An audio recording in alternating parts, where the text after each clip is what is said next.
Right, Year 11, good morning. We're just going to do a quick hit of biology revision before your next assessment next week. So without further ado, let's get into it so it doesn't take too long. Right, so microscopy, nice and simply, is when we want to see something that is smaller than the naked eye, and we use a microscope to do it. So a microscope that you'll have seen looks something like this. And this is a light microscope and what we tend to use. So we would look through the eyepiece and out through the lens at our sample, which is on the stage. And when we do this, often you'll know that when you first look through, it's really blurry. So first we use the coarse focus knob to make it roughly in focus. Then we use the fine focus knob to get it in focus really perfectly for us to observe what's going on with our cells.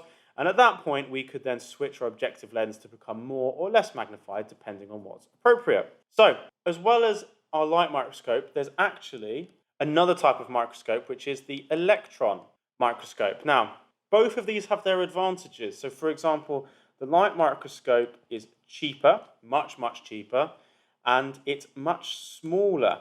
So this means it's often much better used in schools, and for small science labs where they might not have the space or the money to, whereas a light microscope, you might be able to get up to about times 200. Electron microscopes can go well into the thousands in terms of magnification, and they also have a better resolution. Now, resolution is an important word because it's the ability to distinguish between 2 points. Smallest distance between 2 points you can see. So often these questions come up where you need to compare them. So a light microscope is cheaper and smaller, but an electron microscope has a higher magnification and a better resolution. So if you're studying cells at a university to publish it, then maybe an electron microscope is for you. If we're doing it at school, where we have limited space and, as I'm sure you're all aware, a limited budget, then a light microscope is much better. So now we're going to do some questions. So pause it here. Your tutor can go through these with you. You can either use 1, 2, or 3 fingers, or maybe the colour pages from your planner to get some ideas on these questions, and then we'll move on to the next section. So pause it now. Right, hopefully you had a go at those. Let's have a look at our answers. So there's our answers. Count up how many you got. Hopefully we're looking at 3, 4, 5 out of 5. Next up, we're looking at magnification. So magnification is in terms of how zoomed in something is. So we work that out using the equation magnification equals the image size divided by the actual size.